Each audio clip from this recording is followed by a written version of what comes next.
Liz Valareso. WQ Digital. Lo ves, lo escuchas. Estamos ya listos para comenzar el análisis y la opinión a propósito de varios temas que están dentro del análisis de la Asamblea Nacional. Mucho que decir en lo que ha pasado en relación a estos días y ya nos acompaña pues el asambleísta Jorge Acaiturri. Qué gusto tenerlo aquí, bienvenido. Liz, buenos días, ¿cómo está? Un saludo cordial para todos sus seguidores. Bien, gracias a usted por darse este tiempo para... Sentarme bien. Ahí estamos. Para conversar sobre algunos temas, ¿no? Una nueva pugna se viene entre la Asamblea y el Ejecutivo a propósito de esta ley que tiene como fin principal, ha dicho el gobierno, atacar a la actividad narcodelictiva a través de una actividad que va ligada, que es el lavado de activos, y que, pues bueno, decidieron en la Asamblea que no prosperara a propósito de la moción de construir, respaldada por la Revolución Ciudadana y por ustedes como Partido Social Cristiano. ¿Qué pasó? Cuéntenos. ¿Usted sabe cómo se llama la ley, Liz? Antipillos. No. No. Así le pusieron ellos, pero es ley económica urgente recaudatoria. Escúcheme bien, recaudatoria para enfrentar el lavado de activos. Entonces, comencemos por lo primero. Tiene un fin de recaudación a través de impuestos. Ya lo dijo usted. Entonces, pero comencemos por lo primero. Hace unos meses no aprobamos un económico urgente que en impuestos, y que nosotros votamos en contra, ojo, le daba 1.800 millones de dólares al gobierno para dárselos a las fuerzas del orden para enfrentar al crimen organizado. Para financiar este conflicto armado interno. Entonces, otra vez, más impuestos. Pregunto yo, ¿y en dónde está esa plata? Pero en este caso, ¿no siente que es ¿Usted se acuerda de Vladimiro Álvarez? ¿Y dónde está la plata? Es imposible olvidarse de esa habría que preguntarle eso al gobierno nacional. ¿En dónde están los 1.800 millones de dólares que tuvieron un impacto enorme en la economía ecuatoriana, porque ya vamos a hablar cómo se ha ralentizado la misma, al aumentar impuestos? Es decir, al sacarle la plata del bolsillo a la gente para dárselo a un Estado ineficiente que lo invierte mal, porque no se lo ve. Usted ha visto a la policía y Fuerzas Armadas mejor capacitada o mejor equipada para enfrentar al crimen organizado. Nada. ¿Usted ha visto que algo haya cambiado? Nada. Y si me pregunta, ahora sí vamos a lo de fondo con el económico urgente, ahora, recaudatorio. En este punto, antes de pasar a eso, siempre hay como que las dos caras de la moneda, las dos percepciones, ¿no? Porque usted habrá visto la cadena del primer año de gestión del presidente, donde arrancaba con lo logrado en materia de seguridad. Todos los lunes dan una rueda de prensa, el bloque de seguridad liderado por la ministra del Interior, donde hablan de la reducción de las muertes violentas. Se lo voy a contestar en un idioma sencillísimo. Últimamente, y da pena porque no comenzaron así, comenzaron muy bien. Pero ¿usted se acuerda de ese programa especial que tenía el Chavo con Blancanieves y los 7 enanitos? ¿Usted se acuerda cuál era la frase clave? No. Bueno, cada vez que el gobierno habla, últimamente, churin churin fun flies. Perdóneme que se lo diga así. Pero mire, vamos a lo de fondo. Discrepancia existen, claro, porque no te pueden pedir lo imposible. Y perdóneme, vamos analizando las cosas. Primero, te quieren imponer un impuesto a los vehículos usados que pasen de $50,000. Y en honor a la verdad, a los de 20,000 a 50,000 el impuesto se disminuía de 1% a 0.75. De 50,000 en adelante aumentaba desde el 1 hasta el 4% más o menos. Le pregunto yo, ¿qué control pueden ser aumentar impuestos? Más bien, discúlpeme, en lo de fondo, el mensaje era gravísimo, porque te decía, no importa que laves con tal de que pagues. Y no quizás la visión es atacar a un negocio que no quiero estigmatizarlo, pero que se convierte en una vía de lavado de activos también. Acabo, y el crimen organizado tiene plata para pagar. Entonces, pero eso se lo hace con control, no subiendo impuestos. ¿Por qué subir impuestos va a ser control? Mucho mejor es que se haga lo que planteé en el pleno de la Asamblea, un catastro con los parques automotores que venden vehículos usados y que existe información cruzada de los mismos entre notaría, SRI, aduanas y UAFE. Pero un catastro que es permita mucho más identificar qué exactamente. Y desde el origen de la venta hasta el usuario final. Eso era clave. Ahora, pero ellos dirán que con esta ley también buscaban fortalecer, por ejemplo, a la UAFE y que eso también pues queda de lado con esta decisión. Acabo yo. El origen de la UAFE es identificar los fondos ilícitos que hayan en la economía ecuatoriana. Bien, pero acá le dan hasta competencias jurisdiccionales. Eso es una barbaridad. Ustedes saben la herramienta que se iba a convertir eso en una herramienta de persecución, no solo con este gobierno, porque todos los últimos gobiernos han utilizado la herramienta en ese sentido que han tenido para hacerlo. Entonces, perdóneme, y no tenía sentido entregarle eso a una institución que tiene otro fin, otro objetivo. Entonces vamos a decir las cosas como son, porque aquí, discúlpeme, era una ley recaudatoria y que buscaba era empoderar con otro tipo de competencias a una institución que está directamente ligada al Ejecutivo. Y ya hemos visto lo que sucede. Después, otro tema. ¿A usted le parecía que la reforma al fútbol ecuatoriano era urgente, sí o no? El convertirlos en sociedades anónimas. Era un económico urgente, por ningún lado. Tiene que darse, porque el fútbol ecuatoriano está quebrado y necesita capitales para poder salir a flote. Pero eso no es un económico urgente, eso podía tratarse como una ley ordinaria. Pero a lo mejor se aprovechó en incluirlo ahí, no tanto considerando... No, porque en el manejo legislativo no tiene unidad de materia. Okay. Las leyes tienen que tener unidad de materia. Pero... Y otro tema es el de los activos virtuales. El de los activos virtuales está bien que los regularicen, correctísimo. Ahora, pero no regularizan la comercialización de los mismos. Y perdón, ¿en dónde está el lavado? En la comercialización, pues. Y se olvidan de las famosas casas de pronósticos, porque ese es el nombre que les ponen para saltarse la Constitución, a las casas de apuestas, que por lo general ahí es donde mucha plata está de lavado. Entonces, vamos a decir las cosas como son. Pero con todo lo que usted ha dicho, asambleísta, ¿no había la forma quizás de hacerlo mejor, de mejorar, hacerlo perfectible, en lugar de archivarlo completamente? Usted ha hecho la pregunta correcta ahorita. Si usted escucha mi intervención en el Pleno, a pesar de que el bloque social cristiano tenía la postura junto a Construye y otros movimientos y partidos de archivar, mi postura no fue esa. Mi postura fue, a ver, por favor, en contra de subir impuestos y darle competencias a una institución que no es su objetivo, pero a favor de aumentar los controles para el lavado de activos. ¿Qué creo yo que se tuvo que haber hecho? Creo que se tuvo que haber aprobado, ir a tratamiento para segundo debate y se tuvo que haber presentado un informe de minoría sin los impuestos y sin este tipo de cosas. Un proyecto mejorado. Es lo que yo creo que se tuvo que haber hecho. Sin embargo, uno solo. Claro, no eso hay una votación orgánica ahí, pero ahora no, por otro lado. Yo no voté. ¿Usted qué se abstuvo? No voté. No votó. Ya, pero ahora, ahí viene otro punto que me suena, me hizo ruido, porque escuché al ministro de Gobierno prácticamente decir que están analizando la publicación de la ley en el registro oficial. ¿Eso se puede o no se puede?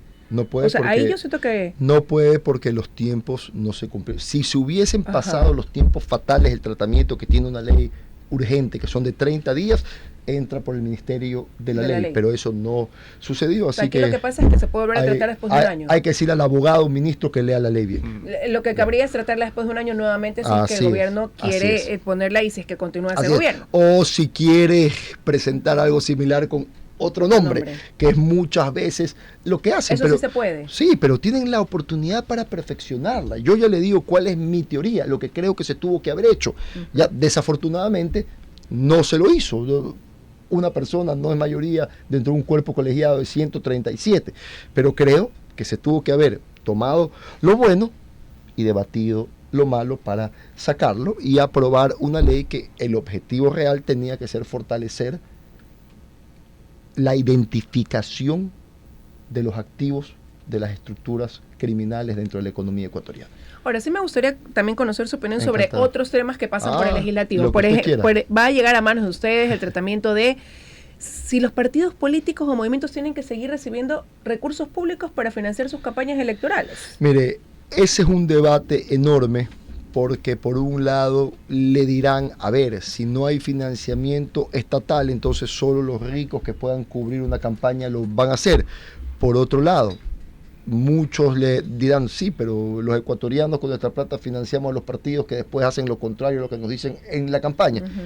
Mi postura sobre este tema, y yo soy claro, es que para mí el Estado no tiene por qué financiar las campañas de los partidos. Esa es mi postura, yo respeto a quien piense distinto, creo que los dos puntos de vista tienen sentido, pero yo también tengo mis argumentos, mis tesis, y esa es la Imagínate mía. cuánto se puede ahorrar con ese financiamiento y a dónde puede ir dirigido ese dinero. Claro, pero también habría que decir lo mismo a quienes presentan consultas con cosas que se podían hacer en la Asamblea.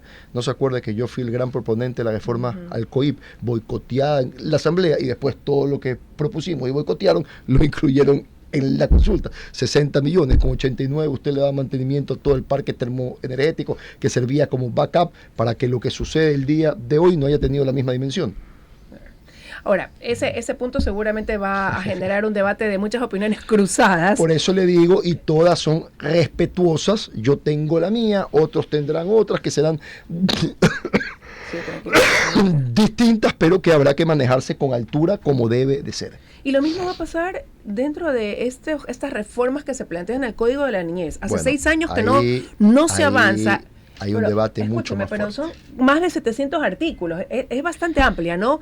Y ahí ver algunos temas. Ya Mire. veíamos a los grupos pro vida ese día fuera de la Asamblea decir que por favor que se revise, que con esto de aquí se consideren temas que se incluyen Acá- como el aborto, acaba de todo ver- lo que tiene que ver con acaba de identificación ver- de género, etcétera. Acaba de haber un debate enorme. Creo yo que habían temas que estaban mal explicados, otros mal redactados, otros mal entendidos, pero el debate de posturas va a ser enorme. Por ejemplo, el tema de permitir la adopción entre parejas del mismo sexo, yo estoy en contra. Respeto a quienes piensan distinto, pero yo estoy en contra, y en su momento en el Pleno voy a argumentar el porqué. ¿Por qué? Ya, esta promoción a la identidad de género también estoy en contra, sobre todo con aquellas personas que no han cumplido los 18 años y para mí no tienen la formación necesaria como para Plena tomar una conciencia. decisión. Y el embarazo temprano, identificarlo como tortura me parece una barbaridad, a pesar de que yo estoy a favor de la vida desde la concepción. Ahí también tengo mi propio debate interno. ¿Por qué? Porque en la vida uno no puede ser hipócrita. Y yo me pongo a pensar, a ver, como concepto yo estoy a favor de la vida desde la concepción. Pero ¿qué sucede si mañana una hija mía, porque uno tiene que ponerse en los zapatos del que lo vive, tiene sexo, digámoslo así, de forma anticipada con su novio y queda embarazada? Para mí tiene que tener al niño. Pero si la violan, yo creo que ella tiene que tomar la decisión. Entonces, uno mismo tiene discrepancias sobre estos temas tan controversiales y tan duros. Pero el hilo es bastante fino, ¿y sabe por qué Es se lo muy digo? fino. No, pero A voy ver, a tomar un ejemplo que usted no, mismo puso. es muy fino y complejo. El tema de identidad de género decimos, antes de los 18 años no hay plena conciencia. Claro. Una persona, una chica que queda Claro. embarazada a los 15, 14, tampoco tiene plena conciencia de cómo va a marcar su El vida. hilo, El no tener un niño, el arrepentimiento de la culpa con la que Liz, puedes cargar, o también Liz, cómo va a cambiar su vida una vez Liz, que se convierte en Liz, madre. El hilo es complicadísimo. Es complicadísimo. Por eso le digo que yo también tengo discrepancia con mi propio pensamiento sobre Claro. aquello, porque a veces encuentro argumentos de lado y lado. O sea, yo... Pero como concepto yo estoy a favor de la vida desde la concepción, Así como es. concepto, pero hay situaciones que me hacen a mí rever estas tesis. Entonces, ojo, es un tema muy complicado que tendrá que ir a un debate profundo y que, ojo, y aquí hay que decir una cosa como es, y que a veces es más difícil de entender que lo que la gente cree. Pero la explicación y la redacción de cómo quedan las cosas va a ser clave. ¿Por qué? Porque en el Ecuador muchas veces echa la ley, echa la trampa. Te dejan de forma interpretativa las cosas. Y las leyes deben ser explicadas y redactadas de la forma más sencilla para que no haya espacio a la interpretación por conveniencia. Y realmente se aplique el concepto de lo que se está queriendo hacer. Y más aún con temas tan delicados, ¿no? Lo cierto, para Es un mi tema criterio, el muy hijo Alarezo, complejo, antes de los 18 años, la verdad es que no tienes plena conciencia todavía Yo coincido con usted y por de eso... de cosas tan Liz, graves. O sea, es que le digo, yo a veces tengo discrepancia con mi difícil. propio argumento, porque son temas de un hilo muy fino. y dentro de todo eso, hoy también otro de los temas que ya se ponen sobre la mesa y que no es la primera vez, porque ya durante algún tiempo se ha tratado de avanzar en eso, no prospera, es el sancionar a los menores de edad, tal y A como ver. se sanciona a un adulto, porque ya lo que se dice, el argumento es, un chico de 15, 16 años, que ya se convierte en un sicario, que tiene a cuestas más de 10 muertes, que sabe lo que ocasiona al disparar. Le pregunto yo algo. ¿Está también en la capacidad de recibir la sentencia? ¿Cómo funcionan este tipo de leyes en otros países del mundo? Yo creo que las cosas buenas hay que copiarlas, no se debe estar inventando el agua tibia a cada rato. Yo creo que tienen que ser sancionados como adultos, con la idea clara. Inicialmente van al correccional de menores y una vez que cumplan los 18 años van a la cárcel convencional. Clarito, como pasa en Estados Unidos, como pasa en Europa y como pasa en todas partes del mundo. Es decir, tienen que ser sentenciados como adultos. Como no tienen las condiciones físicas ni psicológicas de un adulto, inicialmente tienen que ir al correccional de menores, pero una vez que cumplan sus 18 años, tienen que continuar la sentencia en una cárcel de mayores, que eso había un informe de minoría planteado por Construye, y la 6 ha presentado en su momento varias leyes en ese sentido. Entonces, yo estoy a favor de eso. Pero ahí hay varios puntos. Primero, un chico que, pongamos el caso, 16 años. Ya ha cometido estos sicariatos, sentenciado como un adulto, 25 años de prisión, va a salir a los 41 años. Ya. La pregunta es, también, ¿cómo va a salir? Porque lamentablemente ni el correccional no tiene el trabajo de rehabilitación quizás que se esperaría. Y peor, las cárceles son el centro de formación de la universidad para graduarse y complementar los estudios de maestría delictivos. La pregunta es buena, pero vaya, pregúntele a María Paula Romo por qué pasa eso.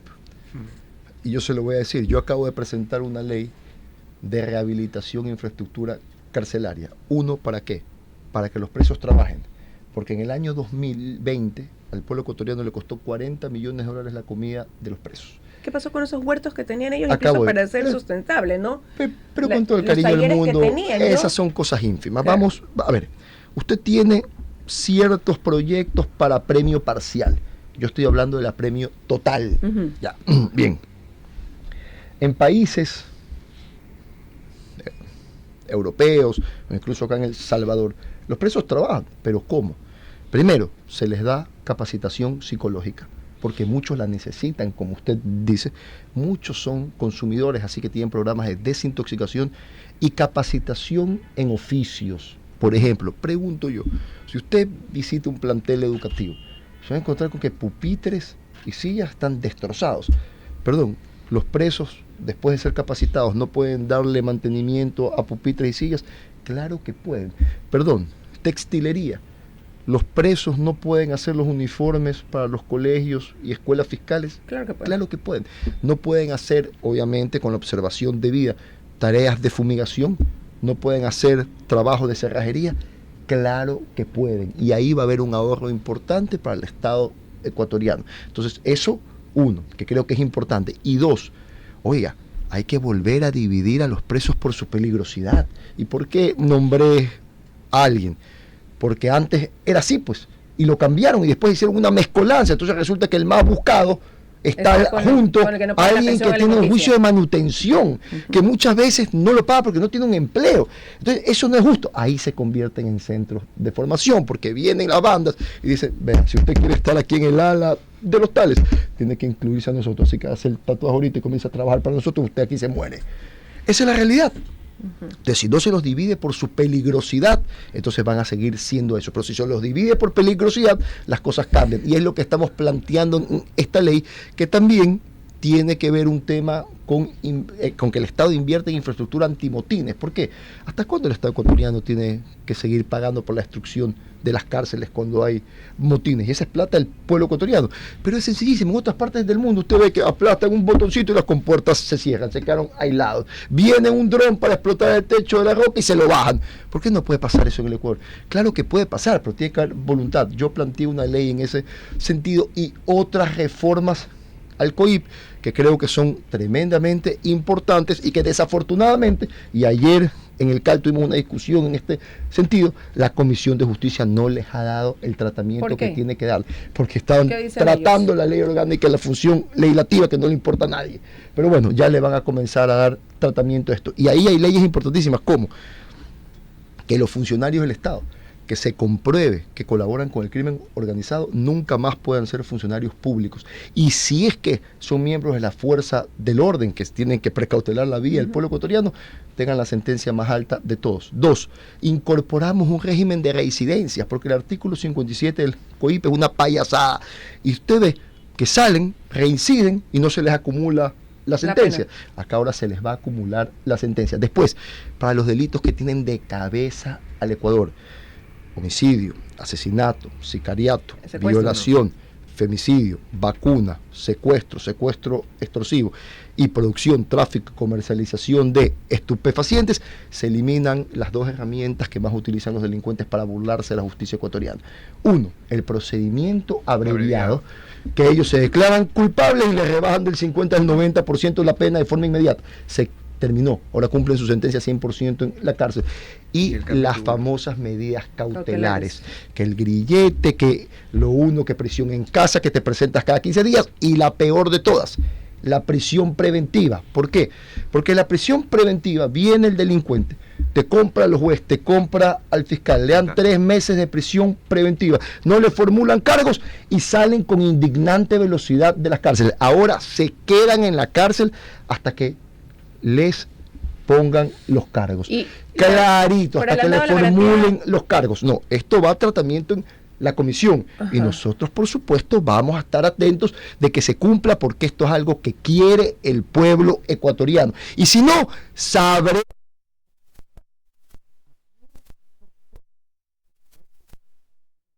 Pero es que eso le iba a decir, suena muy bien este proyecto de ley, lo que se está planteando. Son casi 9 reformas que he planteado. Hay contra pirómanos, hay un poco de cosas. Eso le iba a decir, pero más bien mi pregunta era, ¿tiene la garantía de que van a poder evacuarse y anteponerse a temas como los que usted mismo ha señalado, no son del interés de lo que he conversado, Construye estaría a favor, ADN estaría a favor, e incluso varios asambleístas de la RC estarían a favor. Obviamente el Partido Social Cristiano está a favor.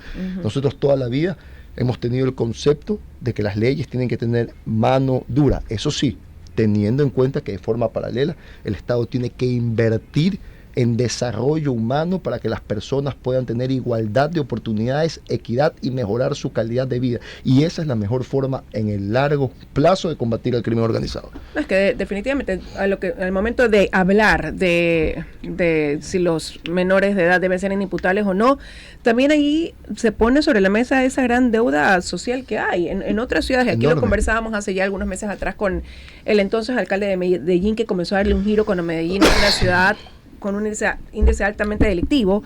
Él hablaba de lo básico. Él decía, necesitábamos infraestructura que les permita regresar a las aulas, vincularlos con el estudio, con la educación, porque eso los hace libres, bibliotecas, áreas deportivas, que tengan todos acceso. ¿Y cómo se hace eso? Grupo. ¿Y cómo se hace eso? Usted me dirá, con voluntad, pero también con plata, porque puede haber voluntad que si no hay plata, no se hace. Y plata hay. Lo que pasa es que está mal enfocada, pero mientras tenga un ministro que cuando tiene que pagarle a los prestadores de salud externos, como los prestadores de salud de diálisis, que hemos visto como en los últimos 2 meses han muerto 1000 ecuatorianos porque no se los ponen al día, ya no tienen el servicio, te designe migajas y en cambio esté rogando arrodillado que se cumpla la fecha para pagarle a los acreedores internacionales. Esto no va a pasar. Vea, el Ecuador no puede seguir pagando lo que paga entre capital y servicio e intereses de la deuda. Acá necesitamos una reestructuración inmediata, en que vayamos a hablar con los acreedores, muchas veces ecuatorianos disfrazados con empresas afuera de internacionales, y decirle, yo puedo pagar esto, este es el mínimo que puedo pagar.